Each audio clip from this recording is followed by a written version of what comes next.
What is up, everybody? Welcome to another episode of the Hot Corner. I'm fucking pretty excited for today's episode just because tomorrow the Pac-12 is back, baby. Pac-12 football, USC Trojan football is back tomorrow. I don't know what the fuck's going on with the scheduling, but we got a 9 a.m. start in LA tomorrow. But I'm all for it. Tomorrow, 9 a.m., USC ASU at the Coliseum. I'm fucking pumped. I wish I could be there. I wish I could tailgate at fucking 4 in the morning for a 9 a.m. game. Oh my god. But nope. Unfortunately, stupid COVID. But I got my GOAT jersey on, if you can't see. Reggie Bush. He's back. The GOAT. He's back. He's accepted by USC now. The Rose Bowl game, the fucking game that they choked. But it's all good. So let's go. Let's go, man. Let's get it started. The Pac-12 Hey, champs. man, you're showing my picks, dude. You're too early. Oh, my bad. Oh yeah, no, nobody saw that. It's trying to spoil me over here. You gotta watch the whole damn episode to get my picks. You ain't just gonna fucking get them right at the beginning. Everyone's like, all right, now I was gonna look at it. Yeah, no. Because sure as hell, no one's fucking looking at my picks right now. Jesus Christ. Yeah. God. So yeah, I was gonna say, unfortunately, you can't go tailgate because I remember the first football game, first football game I ever been to. Obviously, besides high school football, it didn't count. But first Especially football our ever high school. game, yeah. NFL, college was, watching USC play and doing the whole tailgate and doing pretty much fucking getting shit faced. There it is. Taking wait, taking it all off. I'm taking it off. No, I'm just taking the jersey off. Oh, It's hot as fuck. It's hot. But yeah, man, I remember tailgating with you and having,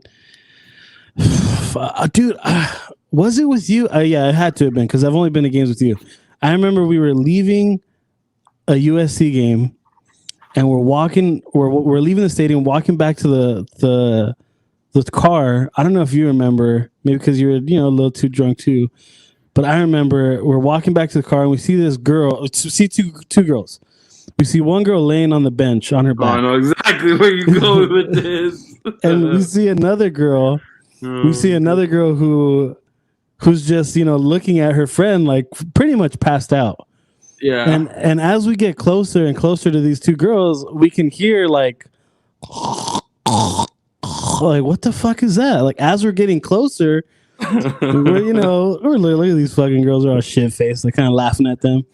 But then we get closer and I think it was me. I can't remember who else was with me. Maybe Louis. We look at the girl that's laying on her back and she's throwing up. She's puking, but she's choking on her own puke. And we looked at her friend like, hey, she's choking. She was like, fucking drunk ass USC girl, what? What's going on? And I was like, fucking flip her over. We turn her over on her side and fucking just a whole bunch of puke. It was horrible. But we saved a life. And Tugboat, you saved a couple lives that day. You saved a couple lives that day. That was the same. Go ahead. Tugboat was looking at. Keep in mind, Tugboat's shit faced already, but Tugboat has the balls to look at her and be like, "Wow, look at her. She's drunk. Like you're drunk too, bitch." He's like, "Yeah, but not like that." That was the same day that I got kicked out of the Coliseum twice. Yes, twice, dude. Oh, good man. You want to tell a story, or you want me to tell a story? You probably remember it more vividly than I do. Oh, I sure as hell do. I remember. Did you have a cast on? You didn't have a cast on. I did. I had my cast on. I broke my hand. Man. So I broke my hand playing softball, of all fucking things. But okay, so go ahead, continue. So keep in mind, we're there all day. Cast. We're there all morning. All morning, just drinking away, doing. The game was at 5:30. I want to say it was a probably night got game. there at like 10 a.m. So we're drinking all day. Beer bongs, shots, everything. A Bongzilla to Four Loko. Game time. Yes. Finally, the fucking time to go to the stadium. So we're walking in. and I think we had actual tickets. So we had actual tickets, and it was already a shit show because Tugboat was trying to walk in, and he's giving the lady a hard time. He's like, I got my ticket on my phone. And she's looking at you like, honey, your friend already gave you the tickets. You can go. And he's like, no, it's on my phone. I was out. All right, I just grabbed Tugboat, push him in. As soon as we get in, Tugboat says, I need to go to the restroom. I was like, yeah, good idea. Let's piss out some of this fucking alcohol that we've been drinking. So we go to the I know restroom. exactly where the story's going, so I'm just gonna sit back and listen. I don't know how much you want me to tell, but I'm going to tell this part. All of it. So I remember we're pissing, right? And we're peeing. I get done, and Tugboat's peeing too, but he's pissing like 5 feet away from the fucking urinal. And for some reason, like he looks back, but I guess he loses his balance. So he's starting. I don't know if you remember, but he starts falling back mid piss. So my smart ass was like, oh no, he's gonna fall back, smack his head on the fucking floor. Being a good friend, I try to catch him as he's falling and peeing at the same time, and I gently lay him on the floor. Luckily, he was done pissing. I have no idea how you didn't get pissed all over yourself. And then it's funny because Tugboat had the broken hand, so he couldn't button his shorts. So me and Louis, or I think it was Eric, we had to help him button his shorts up. Bro, you just put me against the wall. There has to be a video of that. I was like this. Let me see if I can set it up here. I was legit like this against the wall, and they were trying to button my fucking shorts. There's a video out there somewhere. Oh, dude, it was hilarious. So we finally get out of the restroom. Yeah. And, Tugboat's still stumbling around. So we walk out of the restroom, and there's this little boy walking into the restroom. And Tugboat just straight fucking bulldozes over the kid. He falls. His dad's right there. He's about to kill Joseph. I backed the dad off. I was like, oh, it's all right. He didn't mean it. It was an accident. And Joseph was like, what's going on? Nothing. Like, you fucking just straight stiff-armed little kid.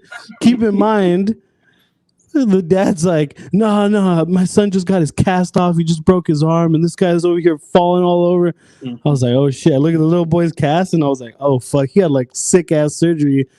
So sure enough, that's when the cops kind of started looking at us, kind of fishy. They're following us, and one of the cops finally catches up, and he says, you guys got to go. We never even made it to our seat. Yeah, we didn't make it to our seat. But for some reason, when Tugboat saw the cops, he thought that he was immediately arrested because he's put his hands behind his back, and he puts his hands behind his back, and the guy told him, like, you're not arrested. We're just escorting you out of the building. And he's like, all right. He puts his hands behind his back, walks the whole way, and I think. Were we supposed to meet up? I think your mom was there too, huh? Or your uncle was at the game. Was there. And I remember the first time that right when we got kicked out, that's when like your uncle called or something, and he was like, "Hey, where are you guys at? Like, what seats are you in?" And I was like, we're not in the stadium yet. We're still trying to make it." And he's like, "Oh, okay." But oh my god, we spent the whole fucking time trying to get back in the stadium. I don't remember how we got back in. So. One of Louis' old high school teachers was an alumni at USC. Right. So she saw us outside, and Louis went to go say hi. And we were drinking with her before too, right? Yeah. So she was like, "Oh, like you guys don't have tickets? Like you guys can come in with me. Like I'm an alumni, I can get you guys in." So knowing like we just fucking waltz right back in there, and like literally, I take like 5 steps. And guess who the fuck I see? The same goddamn cops that kicked my ass out like 20 minutes ago. And you're recognizable. You got a cast. You got the I'm a big ass dude with a fucking cast on. Like, so and you had one of those big ass straw hats too, I think. Yeah. So they see me and they're like, "Hey, like we already told you, you're out. If we see you around here one more time, you're going to jail." And I was like, "All right, I guess let's go." but you still want to try. And he's like, one more time. We can go on the other side. And yes, that's when we walked out. Ironically enough, you know who they played? ASU. Hey, that's right, dude. And they're playing ASU tonight. I mean, tomorrow night. Do you remember that one time I threw a surprise party for you? We ended up going to a USC game. I was just about to say that. You know who they played that day too? ASU. We go to the game, and that was a game. We leave early because I remember the Dodgers telling were in the playoffs. Yes, and we wanted to watch, the Dodgers play or whatever. That turned out to be a shit show because I didn't have the channel at my house. But I remember we go. It was like around Tugboat's birthday. No one really celebrated it, and I was like, all right, we're gonna throw a surprise party at Joseph's house. So we get to my house, and I let him know, like, hey, we're throwing a party at your house, like just at my house, just so you know. And he's like, oh, cool. And what's funny is that no one showed up for like the first hour or so. And Tugboat was all butthurt, like, nobody showed up to my party. Fuck everybody. But luckily they were just late.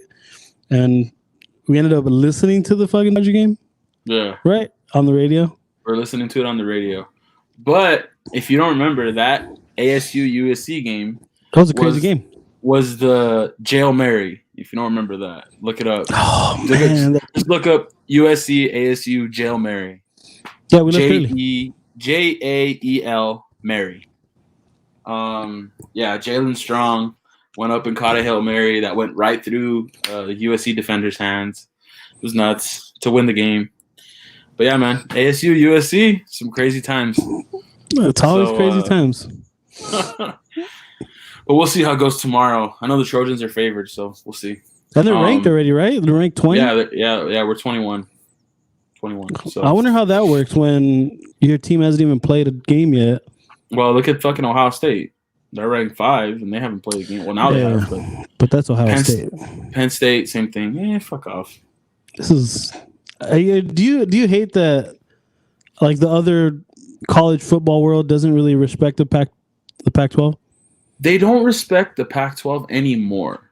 So back in like these days, back in the Rose Bowl of course. I mean, USC was the most feared fucking team in college football. We were Bama. Like, nobody wanted to play us. And now, with the whole sanctions with Reggie Bush, that kind of took a turn on the Pac-12, and it took a hit on the Pac-12 and on USC because they haven't been the same since. They haven't been to a national title game since. They did have some signs of hope. That year when they went to the Rose Bowl against Penn State. And won the Rose Bowl game, probably one of the greatest Rose Bowl games I've ever seen. With Darnold, and then the next year, so disappointing, barely making it to a bowl, losing to Ohio State, getting their ass kicked by Ohio State, and then since then it's just kind of like barely scraping by. So I think the whole sanctions kind of set them back, and then with a head coach, that whole situation's done, and when you're being recruited, you're going to look at the Pac-12 and you're going to look at USC and say, hey, they have all this history, they have this, they have that. But am I really going to get that exposure? Am I going to get that attention that I would get if I'm not at SC, if I'm at an SEC school, if I'm at Alabama, if I'm at Louisville, if I'm at LSU, or am I at Ole Miss or Mississippi State or Georgia? Am I going to get that same exposure at USC that I'll get over here where I'm going to be, ranked in the top 10. I'm going to be in the playoffs. I'm going to be this. I'm going to be that. Whereas to a SC, you're kind of like, well, I'm not going to do that. And then even anywhere else in the Pac-12, like, okay, if I go to Oregon, yeah, dope. The uniforms are cool, but I'm not going to play anyone strong enough to make it that high in the rankings. Like, our strength of schedule sucks.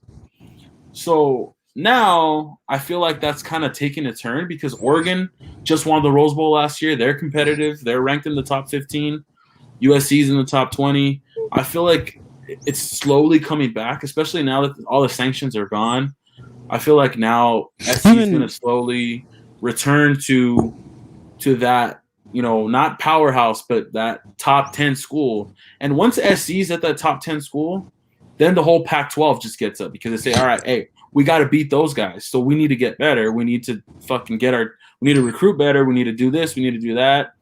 So now I feel like those guys that SC is getting now, they're not going to go to SC. They're going to go to the smaller Pac-12 schools because SC is going to be getting the Bama guys, the LSU guys, the SEC guys. Those are the recruiters or the recruits that USC gets. And the Pac-12 football is at its best when USC is at its best. It's plain and simple. Yeah, and even it sucks that Herm Edwards isn't with ASU anymore, but he was kind of getting that school kind of up and running, where it's like, hey, maybe there's that third school in the conference where it's like, hey, now we have a three-headed monster in our conference, and now we can kind of, branch off and they can beat some of the SEC teams, or who knows what happens. But college football is always interesting, and I know that college football is always better when USC is good. Whenever USC has a competitive team, you look at ratings, the NCAA, it just goes up because college football, for the most part, is really not even really an East Coast thing. It's a middle of the country type of thing. Yeah, like a southern states, the SEC, exactly. Southeastern Conference. Yeah, especially because they don't really have. There's some of these schools that don't have any professional, like Alabama. That's their professional team. That's their team that they're like, they ride or die with that team. So there's countless a number of other states. The 2 schools in Mississippi, Ole Miss, Mississippi State. Exactly, they have nothing else. So that's their thing, and that's what they just it takes over them. It consumes them. Whereas you look at the West Coast, there's always professional teams everywhere.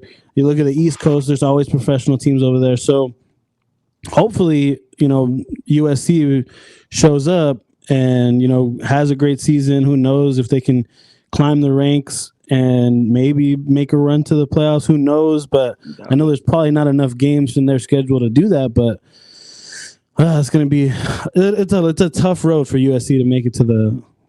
Yeah, I definitely don't see a playoffs this year for SC. Maybe next year if Slovis stays, but this year probably not. Just because it's a 6-game season, they don't have any ranked opponents on the schedule. This is the first time in like 122 years that USC is not playing Notre Dame.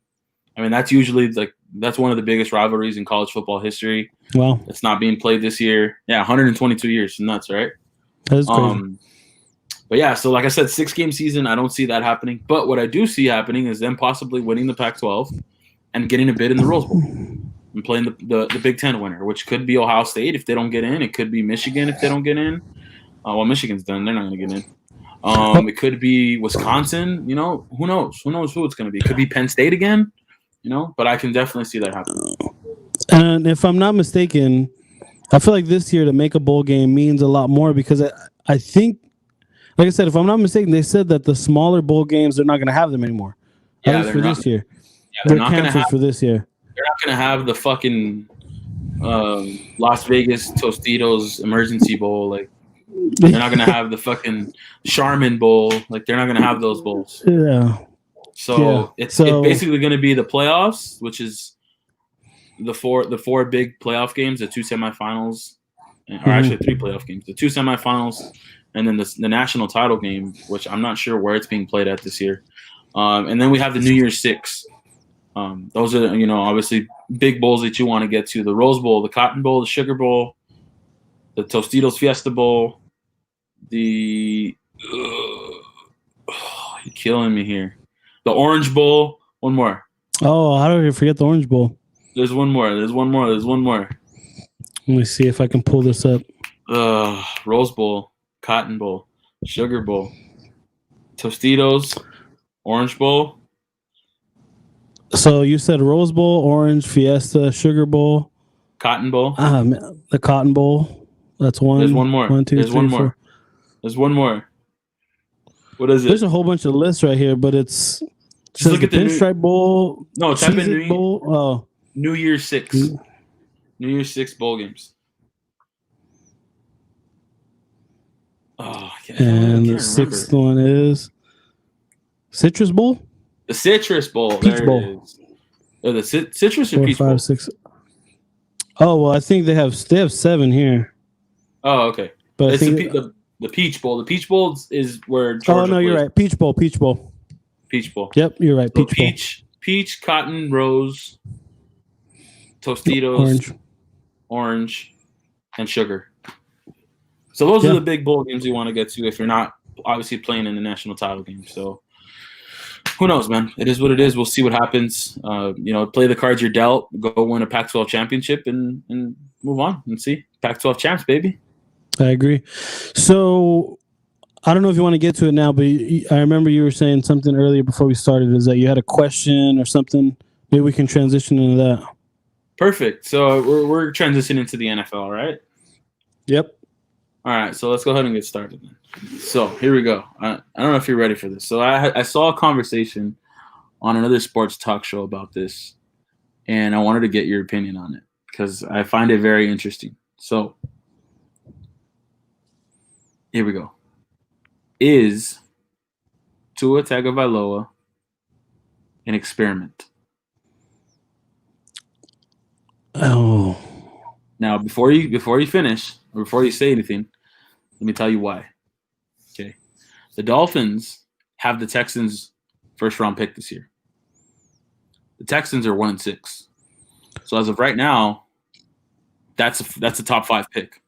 Mm-hmm. Top 4 pick, actually. So, I mean, just look at the past, and you think of the past, and you look at the rookie quarterbacks, and you say, "Hey, all right, I'm gonna give you fucking bitch. I'm gonna give you an example. Okay, Drew Bledsoe gets hurt. Tom Brady comes in. Okay, that happened. Okay, you look at more recently, Lamar Jackson. Joe Flacco got hurt. They still had Joe Flacco, and Flacco got hurt, or you know what? He was just thinking it up, and they benched him. Him, and then they brought in Lamar Jackson. Okay, just a lot of rookie quarterbacks who come in and start are not starting on winning teams, is what I'm saying. So you look at the Miami Dolphins and you think, all right, they're 4-3. They've won 3 of their last 4 games. Fitzpatrick is fucking tearing it up. He's beaten everybody that he's beat. Every game that they've won has been by 20 points. They beat the 49ers. They beat the Rams, 2 of the best teams in the NFC. They struggled a little bit against Buffalo. One of their last 4 losses was against Seattle, which was a very, very, very good team. They lost. But besides that, they've blown everyone out. So now my question is, why bench Fitzpatrick, who's 4-3, in a division where it's finally winnable because Brady's gone? So now that division's up for grabs. So why bench Fitzpatrick when you're 4-3, you're doing well, instead of instead you bring in Tua, and I feel like it's like, okay, what are we doing here? I understand that Fitzpatrick was struggling, but he wasn't. He was fucking tearing it up. So is he some kind of an experiment to say, hey, you know what? If this guy doesn't pan out, guess what? We get a redo. We have the number 5 pick or the number 4 pick, whatever. We have the Houston Texans first-round pick. We can get a redo and pick someone else if this guy does not pan out. And I understand it's been one game. It's been one game. But what do you think? Do you see it a little bit? Yeah, and the reason I see it, and when it comes to sports, when it comes to any professional sport, it's a basketball, baseball, football, it's a copycat league. And nothing is more than a copycat league than the NFL. Because what they try to do is, oh man, who's the hottest quarterback? We need to make sure that we find the next guy, which obviously is Patrick Mahomes. Now everybody is on the search for the next Patrick Mahomes. For a very short while, it was like, oh man, we need to find the next Russell Wilson. We need to find the next Aaron Rodgers. We need to find. So right now, and this happening took the league by storm, I think, because this opens up teams to be able to do this without any repercussion. When the Cardinals came off of Josh Rosen and they said, we have the number 1 pick. We like Kyler Murray way more than we like Josh Rosen. We're going to get a whole bunch of shit for it. We got a new coach, got pretty much a new front office coming in here. Are we going to pull the trigger and get rid of Josh Rosen and get Kyler Murray? And so far, it's working out. So now that leaves the rest of the NFL that wiggle room. Hey, Cardinals did it. Look at them. So now you tell your fan base, hey, look at the Cardinals. It's working for them. It's going to work for us. And if we don't think Tua's the guy, and that's the only reason why they started him. If Tua was their true future and Tua was everything that they hoped for and loved, fuck it. Let him sit. Let him learn. Let all that. But right, now, they want to speed up the process and say, hey, no. We need to find out if this is our guy. We like Tua. We need to find out if we love Tua. And with these next few games, the second half of the season, they're going to figure out real quick, do we love Tua or do we like Tua? Just like the Cardinals. They liked Josh Rosen. They didn't love him. Kyler Murray, they love Kyler Murray. So that's the whole situation. See, so you said copycat league, whereas to a copycat league, I was thinking more of, okay, hey, the Bengals, number 1 pick, Joe Burrow, he's in. The Chargers, number 6 pick, right behind Tua, he's in. So it's like, hey, maybe we put Tua in. It's like, but the Bengals had no choice. They have no one else. Exactly. And Herbert wasn't their first choice. The Chargers, they weren't going to start Herbert. They had no choice. And then, once he, started playing, then he left them with no choice. Mm-hmm. So, but the Dolphins situation is different because, again, they have a veteran quarterback who's been playing very well. And, for them to bench him, and then you look at that game against the Rams last week, they had like 120 yards of offense, maybe. Yeah. I mean, Tua maybe had like 10 completions. Like, he didn't look good. I mean, I get it. It's his first game against a really good defense. He fumbled the ball. But I don't know, man. It's interesting. And don't forget the Dolphins picked before the Chargers, so they could have had Herbert. They didn't. They chose Burrow. They chose Tua. So it's interesting. It's going to be interesting to see what they do if Tua doesn't pan out the way they all hope and expect. Especially the Dolphins are going to play Joe Burrow. Yeah, they're going to play the Bengals. They're going to play Joe Burrow. Next week, the Dolphins play the Chargers. They're going to play against Herbert. So they're going to see, does Tua pass that eye test? Does Tua look like Herbert does? Does Tua look like Burrow does? These are the guys, the number 1 pick. This is the Eli, Rivers, Roethlisberger. It's that quarter. This is the 2020 quarterback draft class. These are the 3 guys you're going to look at. Maybe Jordan Love once Aaron Rodgers is like 50, but these are the 3 guys that you're going to look at and say, this is the 2020 draft class, the 2020 quarterbacks. Who's better? Who's the best one? And I feel like, I hate to say this, but Herbert and Burrow are Ben and Eli, and Tua might be Phillip Rivers. It might be the case. Phillip Rivers is a Hall of Famer, but yeah, you need that ring.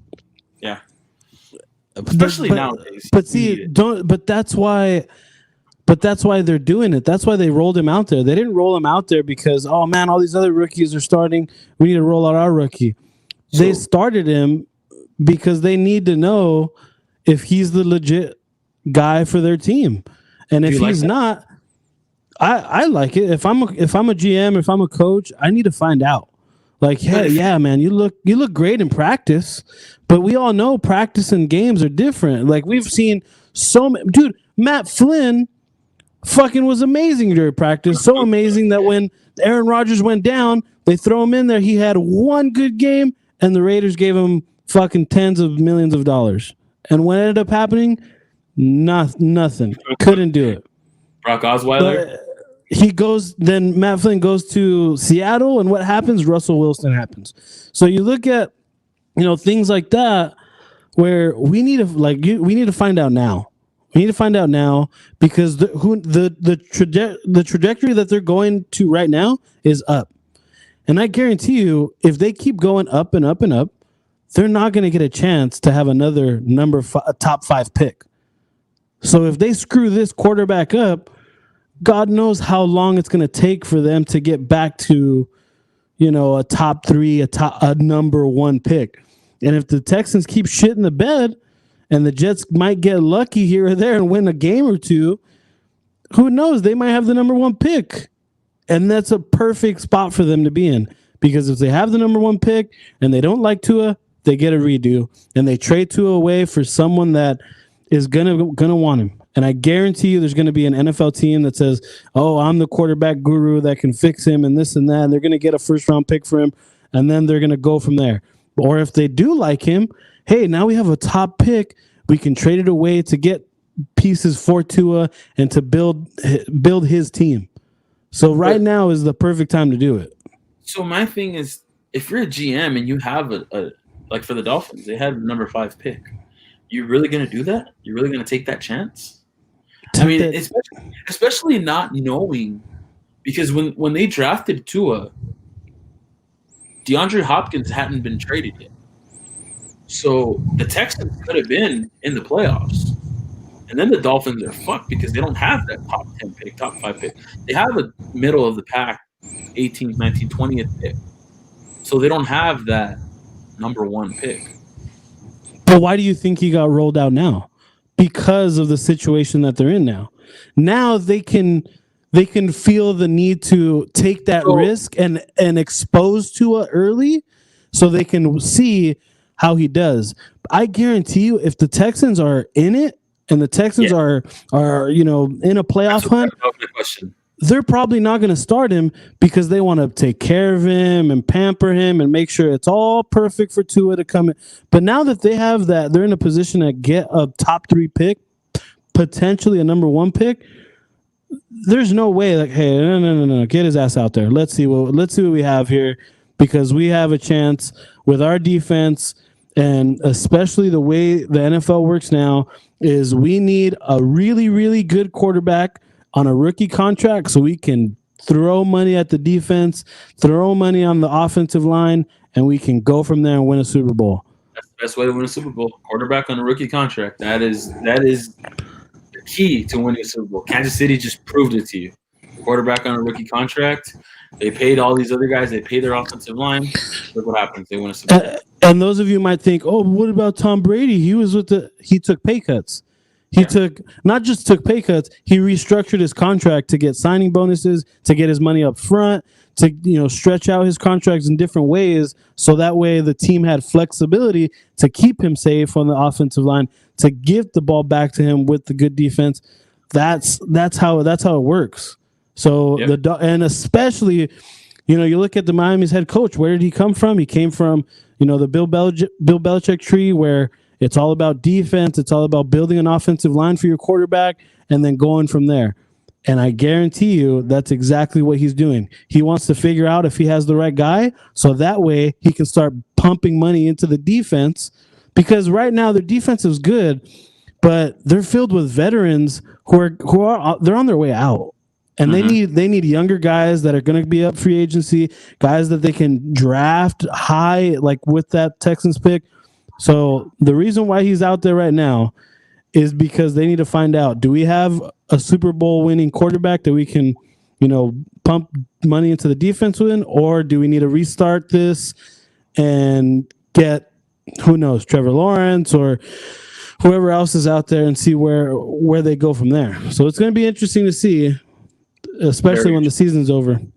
Yes, very interesting. So, all right, I just wanted to get your opinion on that, and I like that you brought up the Kyler Murray thing, because I didn't even think about that, but that's something similar situation, and it could be a similar outcome. We'll see, especially just depending on how Tua does the remainder of the season.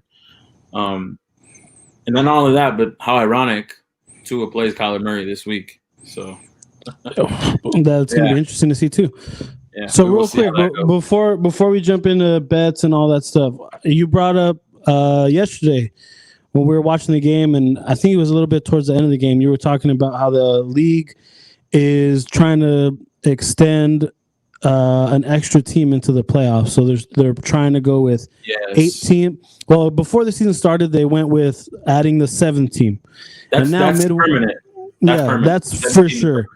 And then midway through the season, now they're thinking, proposing adding another team, which would make it 8 on each side, which me personally, I am all for it, because you look at the NBA, they only have 30 teams in their, league.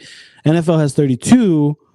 Why aren't we having more playoff teams? We had last year there was 6 on each side, and there's 32 teams. That's rough. That's you really, really need to have a good record to make the playoffs. And we've seen in years past where teams have 11, 10 wins, and there's a team that gets in. And and then there's teams that, play in a weak division, and they have 8 or 9. They have 9 wins, and they get in, or they're 8-8 and they get in. It's like, what the hell? So stretching it to 8 teams, I think, would be amazing. And I remember telling you, if I'm an owner and I'm thinking about recouping some money from this season after losing money because there's no fans in the stands, I 100% want this to happen. So I don't know where you. The thing with that is, so it's going to be interesting because right now in the current playoff format, even with the 7 teams in, we have the 1 seed getting a bye, obviously. And then the 2, 3, and 4 seeds are all division winners. Mm-hmm. The 2, 3, and 4 are division winners. So the winner of whatever division you play in, obviously. And then obviously the 1 seed is also division. There's 4 divisions. Now, if you do that, it would go 1 through 8 based on record. Does not matter if you win your division or not. It's all your seeding is based on your record. I love it. So you could be in a division like, let's say, for example, right now, one of the best divisions in football, the NFC West, where as I look at it here, Seattle's 6-1, Arizona's 5-2, the Rams are 5-3. So you can be in that division with teams that have 10, 11 wins, 3 teams with 10, 11 wins, and obviously only one can win the division. And then those other 2 teams can still make the playoffs. So I like that. Whereas, an example, I'll give you the worst division in football, the NFC East, where the Eagles are 3-4, Washington's 2-5, Dallas is 2-6, the Giants are 1-7. One of those teams is going to win the division and make the playoffs for sure. Mm-hmm. Obviously, a division winner is always in the playoffs, but they won't be the 4 seed. They'll be the 8 seed, and they'll have to play a higher seed. They won't be at home because they didn't earn it. Yeah, they won their division, but it's a weak division. They didn't win 10, 11 games like the other teams did. So I like it. I like it, and I don't know. Like I said, that today, man. You're saying there's a chance. There's a chance. But see, that's what makes it. That's what makes sports interesting, I think. Yeah. If you, especially, you're telling me if we go last week of the season and there's 5 teams for 2 spots, all fighting for the spot, 6 teams even, who knows? It is going to be some hard hitting football, some legit football. We're going to literally witness an extra week of playoff football.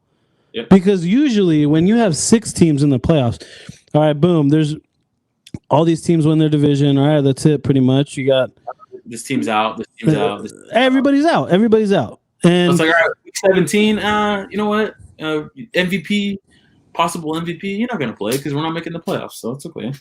Yeah. And then not only that, you look at the teams that, let's say in the Chiefs division, everybody knows Chiefs are winning that division. Yeah. And you're going into that season knowing we need to pull a fucking fat rabbit out of this hat in order for us to even have a chance to win the division.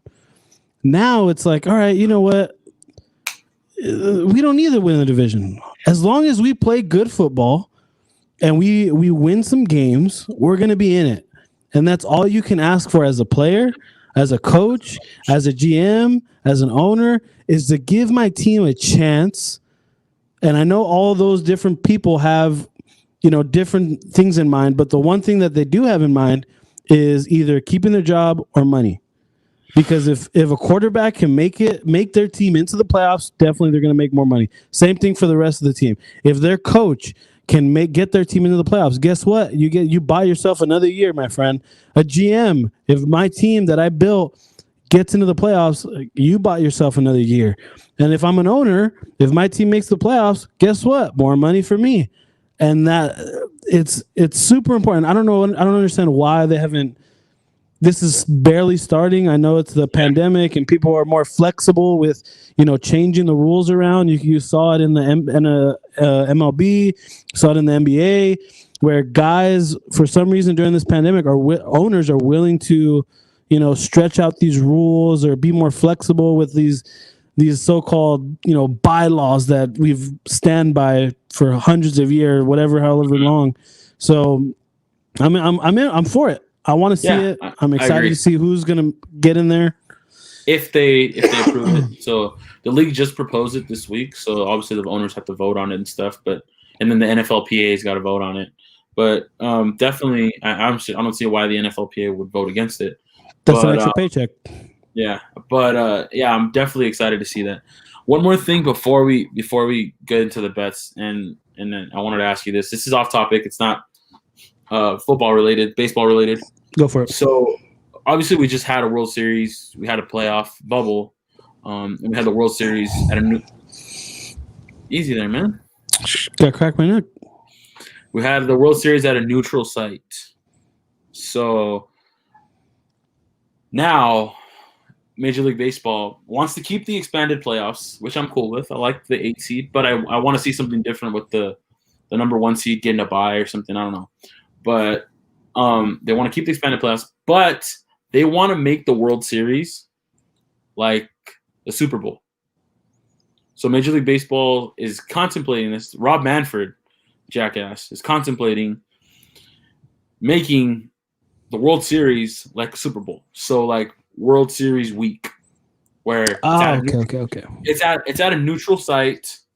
It's they have all like the media set up there. It's one whole week.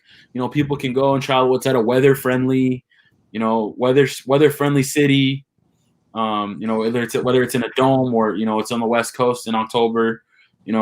Stuff like that. They want to do that. What do you think? I absolutely fucking hate it. But what do you think? What's so weird? I don't know where I heard this from, but I heard about it even before the season started. I don't know if it was someone just coming up with that idea and now Rob Manfred heard it and wants to do it or likes it. At the beginning, when I first heard this a while ago, I was like, that's interesting. Like, you get to, shop the World Series around everywhere. And it's kind of like the Super Bowl where, hey, everybody knows Super Bowl is in LA this year. So plan accordingly, buy your tickets. Just you're going, you're pretty much making a vacation out of it, and you're hoping that your team makes it. And if not, you could sell the tickets. If not, you can still go, whatever the case may be. But then I started to think, I didn't like it because you're taking away the experience and the chance for someone to witness their team in the World Series. Exactly. Not only that, but at their stadium. That's what I'm saying. And I'm home crowd. I'm speaking from personal experiences because obviously, this wasn't a neutral site purposely. It had to be done, but I would give anything to have been at Dodger Stadium for Game 6 of the World Series. Like, I live 20 minutes from Dodger Stadium. You live about 20 minutes. It's like 20 minutes away from Dodger Stadium. All right, you know what? Fuck it. You're an Angel fan. 25 minutes away from Angel Stadium. It's like we're right in the middle of both. But But here's where we go back to what we talked about in the beginning of the season, the beginning of this whole pandemic.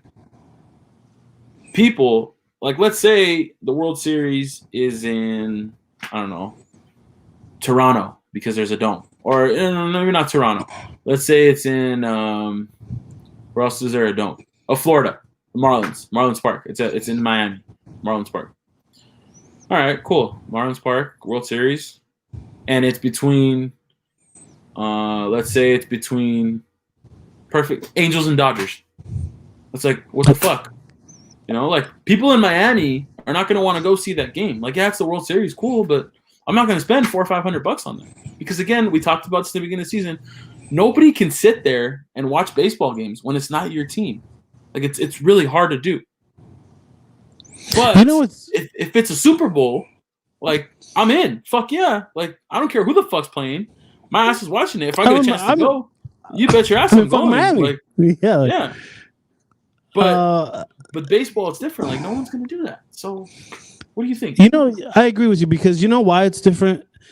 When it comes to baseball, and yes, I'm like that weird person that lives in LA and doesn't root for the Dodgers. But yeah, you do a little bit. Okay, either way, it's not.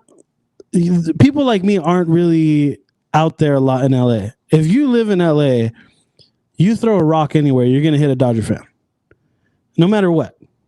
But let's say I throw a rock in LA, am I really gonna hit a Rams fan or a Chargers fan? Probably not. I mean, more likely, I'm going to hit a fucking Raider fan or 30% chance, yeah. Probably even less, I'd say. So when it comes to baseball, like no other sport, even basketball, like no other sport, roots for that home team. Unless there's maybe two teams in the city, like let's say New York, you're either Yankees or Mets. That's it. You don't have any you don't have nothing. In LA, it's 95% Dodger fans. And the people that come out here and move to LA, guess what? They end up becoming Dodger fans anyways. Or they stick with their team. Whereas in football, all across the country, and it's not just LA, all across the country, you're going to see fans from all over. I can go to any other city and I can find a team or I can find a person that doesn't root for that home team. Mm-hmm. I can go to New York and be like, hey, are you a Giants fan? Are you a Jets fan? Fucking no. Some will say yes, but there's some like, no, I'm a fucking Bills fan. I'm this or I'm that. Like, for some reason, I'm a Packer fan. No? For some reason, football is different in the sense that you don't see that home crowd really 100% of the time root for, you know, that home team, that home city team. Mm-hmm. Whereas in baseball, the majority of the time, if I'm going to San Diego, I'm probably going to see LA fans just because it's so close, but we're still going to see those Padre fans. But or like if I St. go Louis. to St. Louis. Yeah, if I go to St. Louis, Cardinals fans all day. If I go to Chicago, Atlanta. Either Cubs fans or White Sox fans. It's just that simple. Yeah. And if you're going to take that away from those amazing, you know, fan bases that have been around for 100 years or however long it's been, you're taking away the chance for someone, you know, like you or me to witness their home team, you know, for in your sake, your home team winning a World Series in their home stadium. And you're taking it away. I could have gone to Globe Life Field. I could have gone to Texas and watched the Dodgers play in the World Series. I could have. But I don't want to. Just because it's not Dodger Stadium. It's not that experience, you know? Like, I mean, we've been to a World Series game together. And obviously for you, it wasn't Fenway Park, you know? But I still got a chance to see my team. But you got to see your team in the World Series, yeah. And just being around that atmosphere of Dodger fans, like, bro, like, you fucking saw me when Muncy hit the walk-off. Like, I was fucking jumping around everywhere. I was high-fiving everybody. Like, if you go to a World Series game in another place, and let's say there's not a lot of Dodger fans there. Let's say it's mixed. Let's say it's this and that. There'll be people wearing their home team from that city. Yeah, and the Dodgers hit a fucking bomb, and I'm like, fuck yeah. Like, and everybody's just like, what? Like, Okay, cool. Like, yeah. But in the Super Bowl, it's like someone scores a touchdown, and I'm a Dolphin fan or I'm a Charger fan, and I'm in the Super Bowl and I'm watching the Chiefs, and I'm like, fuck yeah, like, because obviously you got some money on the game or something. I don't know, but it's cool. Like it's a Super Bowl, you know. It's a Super Bowl, and whereas to the World Series, it's not as big. Especially with football, it's just one game. So it's one game. Like if you really wanted to, you could show up the day of Sunday, to save yourself some money. Like, hey, I am watching the game, spending one night here, and I'm back home. Or watching the game, getting on a plane and getting the fuck back home. Yeah, who knows? Either or, yeah. You have that option to watch the game. Boom, I'm back home by Monday, or whatever. Yeah, never mind. But Sunday, but when it comes to baseball, I think the only way that it works, the only way that I see it working, because you need to give those fans of that team a chance to see their team. The only way I can see it possibly working is if they say, all right, we're going to go, the first 3 games are going to be like a Super Bowl. It's kind of like the opening of the World Series. First 3 games are at a neutral site. And then 4 or 5, if we get there, is at one spot. 6, 7 is at another. But even then, I'm still not for it. Because in the World Series, both teams get a chance to host the game no matter what. But it's 2 and then 3 and then 2. So World Series, both teams get a chance. Now, if you do that, what you just said, now maybe only one team gets a chance. If it's a sweep or even if it's a 5-game series, only one team gets a shot. Yeah, and then especially the way it works now, where I feel like travel days and you could do every other day, like where Game 4 is at the home, or at let's say this year, Dodgers and Rays. Right. So let's say first 3 games, neutral site, we're in Texas. Boom, we crack that out. Game 4 will be in LA. Game 5 will be in Tampa. Game 6 LA. Game 7. Or whatever the case may be. Whoever's the favorite. For travel, I don't like that. I don't know. Me either, but I'm saying if they're gonna do it, then there has to be a way where home fans need to see their home team, because not everyone in the country is gonna have enough money to go and buy a ticket, a plane ticket, or drive cross country or do all this shit just to see their team. Whereas if I'm more willing to pay my money to go see the Dodgers play if I know I can go back to my bed at the end of the night. Yeah. Because I know, like, you're going to spend, let's say I want to spend $1,000. I can't do that if I'm going across the country. $1,000, that's for my room. That's for my ticket. Now I got to spend another $1,000 on the game. Fuck that. I wouldn't do it. Whereas if, hey, I'm going to spend $1,000 on my seat, I'm going to get a decent seat for the World Series, and that's it. So I'm not for it. And then I got to spend another $1,000 on beer if you're at Dodger Stadium. But Oh, Jesus Christ! You got to spend your mortgage on a beer. Jeez, and God forbid they actually deliver it to you. Now it's like a convenience fee. Yeah. Oh my God, dude! Real quick, how expensive do you think next season, if the stadium opens up again? Can you imagine how much money they're trying to make up from this year? Because I guarantee you, they're all the renovations they did in center field, like the beer was going to go up regardless. This year was going to pay for that though. Like they were going to have the All-Star game here. They lost the All-Star game. I mean, they get it back in 2 years, but they lost the All-Star game. So they lost a lot of money. But not just that. They're thinking, oh yeah, we're signing Mookie. We're gonna make it. We're gonna make half of it at All-Star Weekend. Yeah. We're gonna make half of it. We're gonna jack up the price of the beer because these fucking people love drinking the beer anyways. They love their Modelo. They love their Estrella. Boom, we're gonna jack it up. Mookie's contract is gonna be easy to pay for. Now they're sitting here like, oh fuck, and then we don't even have parking to pay. Like we don't even own that.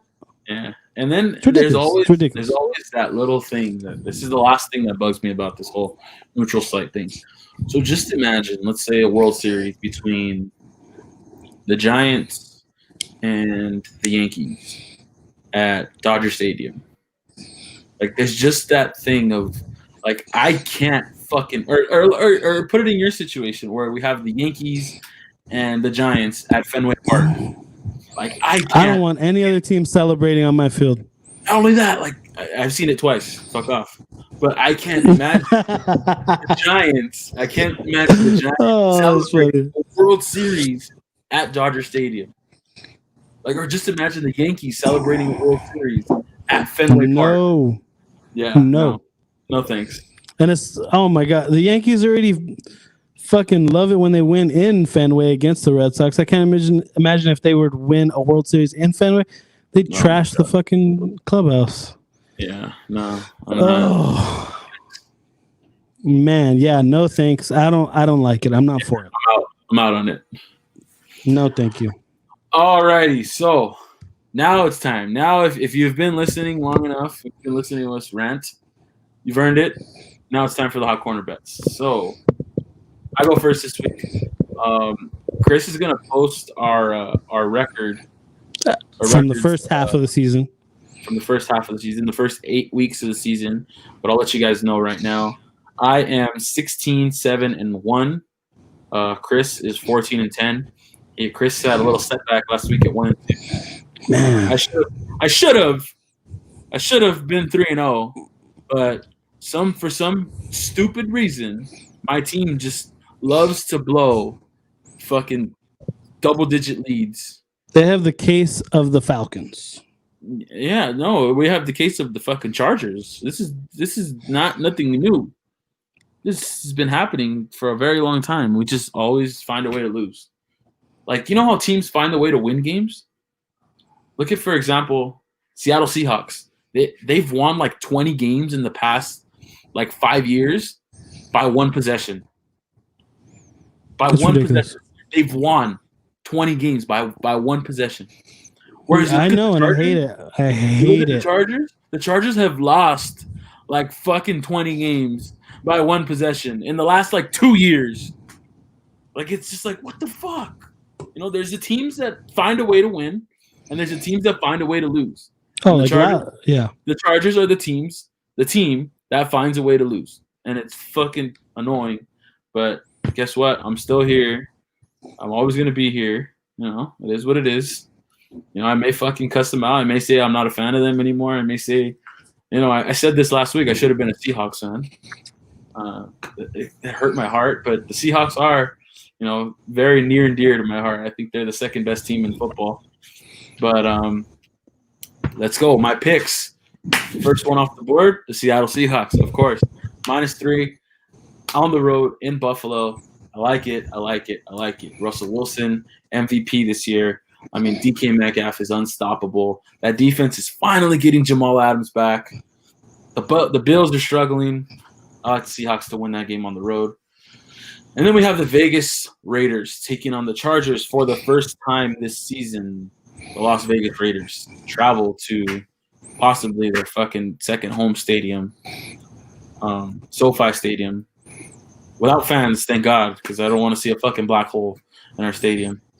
But I'm taking the over this game, over 51.5, because like I said, the Chargers can't hold the lead, but they can score. So I feel like, you know, it's going to be a shootout. You know, the Raiders defense is fucking atrocious. You know, they're banged up. So I feel like this is going to be a shootout. So 51.5 seems pretty easy to me.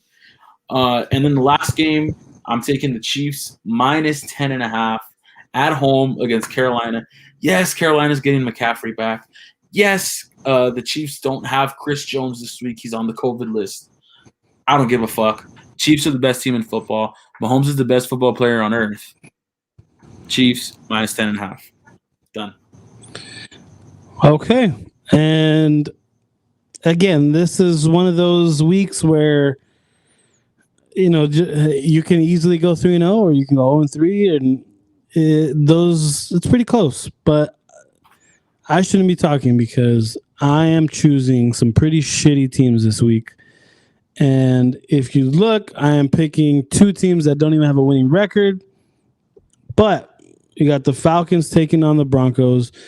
They're at home going up against a Broncos team who, yes, they love. Should have all the confidence in the world right now because they just fucking came back and beat the Chargers. I was But- about to say, but at the same time, they don't put up offensive performances like that unless they're playing a really shitty team. And yes, the Falcons don't have the greatest freaking defense ever, Fuck but you look at their team, like they go up against the Titans, they put up 14 points. Titans have inconsistent defense. That week, they just so happen to play good defense.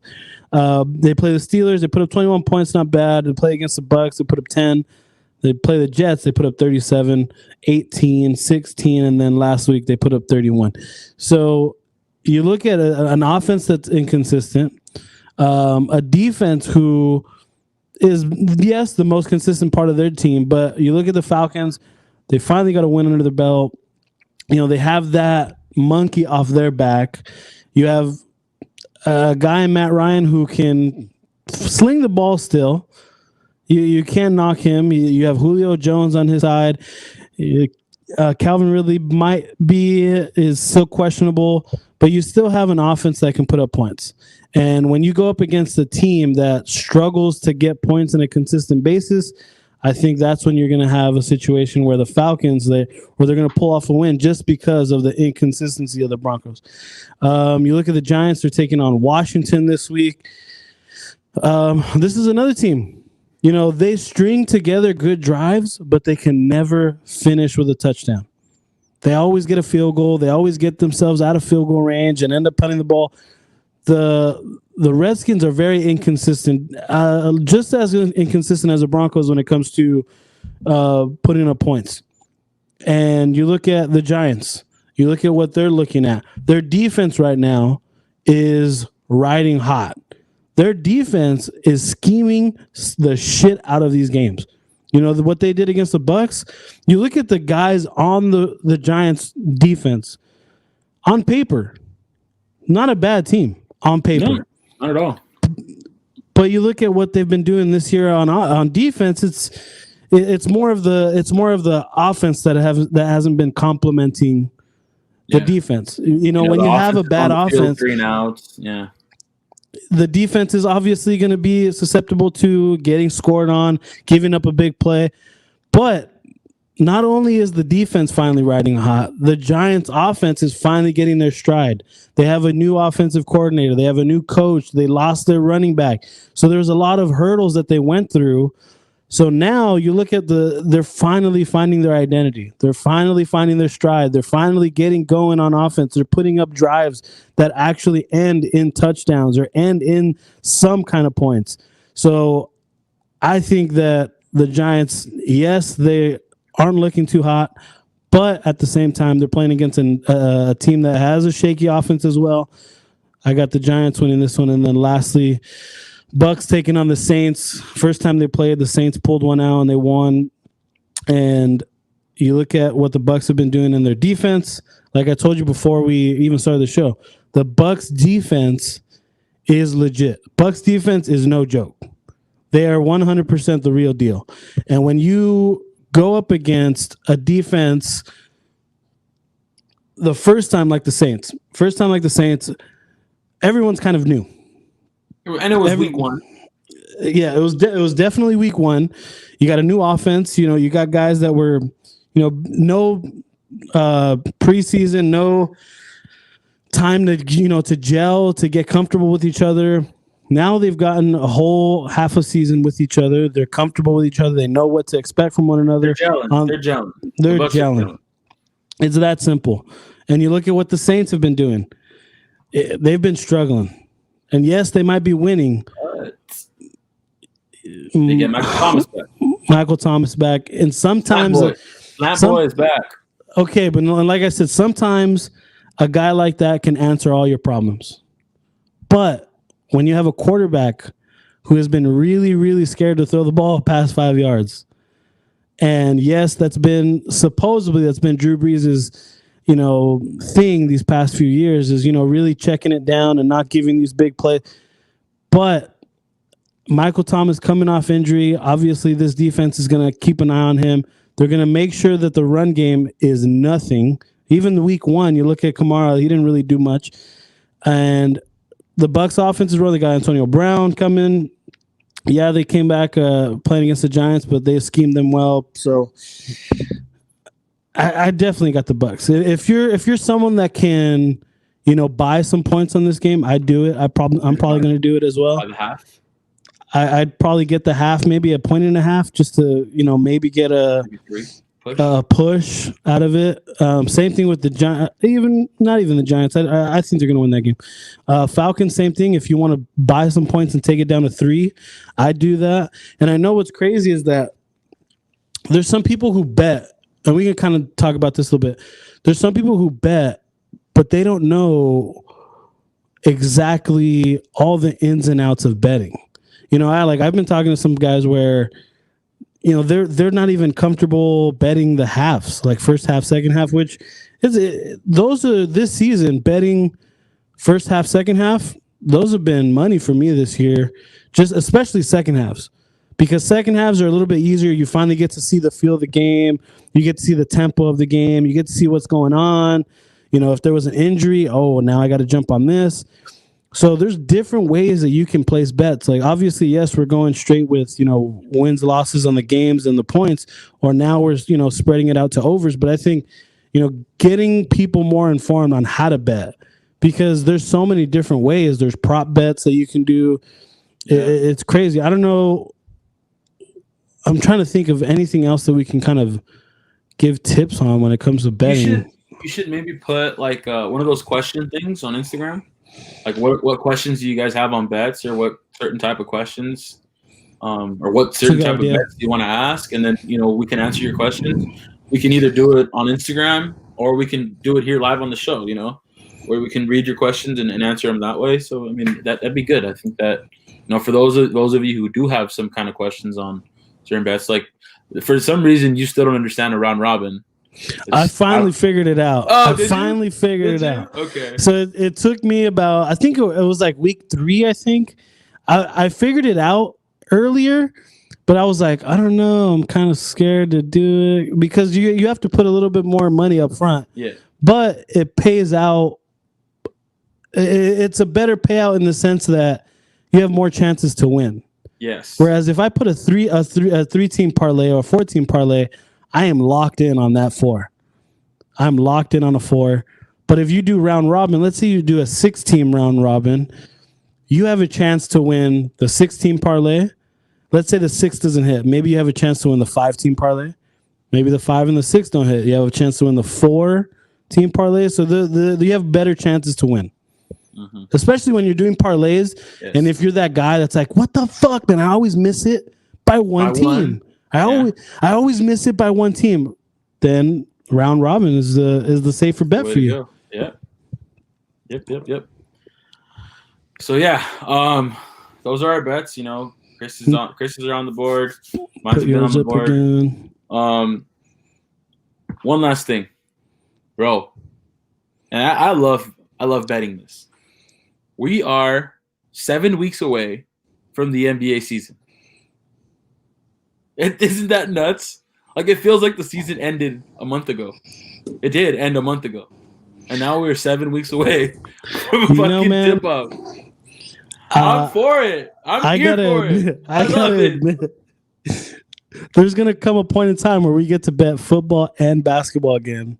At the same time. Where it's twice out of 1 year. It's crazy. I love it. I'm for it just because... Yeah, I know LeBron is not for it because he's getting a short rest, but as a bettor, as a gambler... He's going to cherry pick for the first month of the season, remember? I don't give a shit. As a gambler, I'm for it because that just means, especially this year with basketball, bro, I was on fire. Bro, you were when it comes over under season. First half, second half, bro. I loved them. Everything. So, yeah, I miss basketball. Yeah, dude, that's what I was making. Especially the bubble. Bubble basketball was elite, dude. Bubble basketball was it. We had fucking games at 10 a.m. all the way to 7 p.m. Dude, it was funny because that's when I started jumping on where you place your bets, and that's where I was just like, oh man, this is trouble. Like, there's just so many. I'm looking. I wake up in the morning. I'm like, oh fuck, there's a 10 o'clock game. I need to place a bet. Yeah. And I'm just like, oh, This one's gonna hit. Oh, the over, the under. Oh, this and that. Oh, first half, well, fucking 110. I'm like, got it. Oh, I can't wait. Yeah, it was the most stressful, but most fun. Yeah. Now, opening night. How bad do you want to see Clippers Lakers at Staples Center? That's the thing, man. It's like, is this pandemic? There's not gonna be any over? fans. Like, there's no fans. The Lakers are raising a banner with no fans. It's rough, but I want to see the Clippers and the Lakers at Staples so bad, so the Clippers can stand on the fucking sidelines, watch that. Well, they have to watch grow up in their home stadium. Not for long. Oh yeah, they're going to the Forum. Not for long. They're going to the Forum. Why would you go to the Forum? That's the Lakers' own thing. It's like stupid. It's like, bro, build your own fucking stadium already. I'm sure they have enough money to do it. To be honest with you, the Clippers should go to San Diego. San Diego Clippers. That's where they started. That's true. I can see that. All right, you know what? Kawhi just Kawhi went to San Diego State. You know, I want to see it. He has out there. Like he went to San Diego. Yeah, but it was it out there. I want the trifecta. I want to see the Clippers in Vegas. Ooh. Where now you have a football team, hockey, you have a hockey team, and WNBA, which I don't know, maybe people don't go. I don't know. And now you get an NBA team. Ooh, man, that's interesting. I didn't think about that. You think about it. All year long, you're gonna have some type of sports. You'll have the football season. You'll have the basketball season. You'll have the hockey season. Man, I would want to see them. Yeah, exactly. They have a stadium. They have a stadium. Las Vegas Ballpark. It's there. Holds 30,000 people. I'm just saying. Vegas sports is coming up big, especially after. Yes, they are. After, the Kings were the best, the Knights were the best experiment that could ever happen in sports, because that finally opened everyone's eyes. Like, we can actually have a team there, and these players aren't going to bet on the game, or like. That was like their biggest worry. Like, oh, these players are going to bet on the games, and there's too much, there's too many ways that they can bet. And if these players wanted to bet, especially in 2020, they could bet. Like, if they really wanted to, they don't have to just be in Vegas to place a bet. It's not the 1980s. Let's say I was a big leaguer. Let's say I'm in the NBA or the NHL, and I call, hey Chris, make a bet that I'm going to make less than 18 points tonight, under 18 points tonight. It doesn't matter. Yeah, it could happen. And then I go out there and I have 16, and I'm like, all right, fuck, I can't score anymore. So I'm just gonna clank. Oh, sorry. Yeah, maybe that's what Paul George was doing. Yeah, no shit, maybe. He was hammering the unders, bro. Yeah. Oh man, I'm excited for that. So, dude, this is so much. It's finally coming back. Like NBA's back. Hopefully, soon the NBA will be back. College football's in full effect. The NFL's in full effect. Baseball spring free agency is going to take off pretty soon. It's already started, but we haven't really seen much yet. But yeah, man, it's the sports they're back. It's back. It's a distraction from everything else going on. With the whole pandemic, and then this fucking joke of an election that we have going on. It's getting started. Yeah, it's a distraction from everything else. So I'm glad that we have that to go to. Exactly. Sure. All right, people. Hopefully your bets hit. Hopefully my bets hit. Hopefully Tugboat's bets hit. We all win some money. There's this Tugboats. Seahawks over Chiefs. Chris. And then I got the Falcons, Giants, and Bucks. I want to go 3-0 this week. I need it. I need it. Second half. Remember, it's not how you start; it's how you finish. You were catching up. And remember, you're a Charger fan, so you're going to choke in the season. All right, people, have a good one. Hope you win your bet.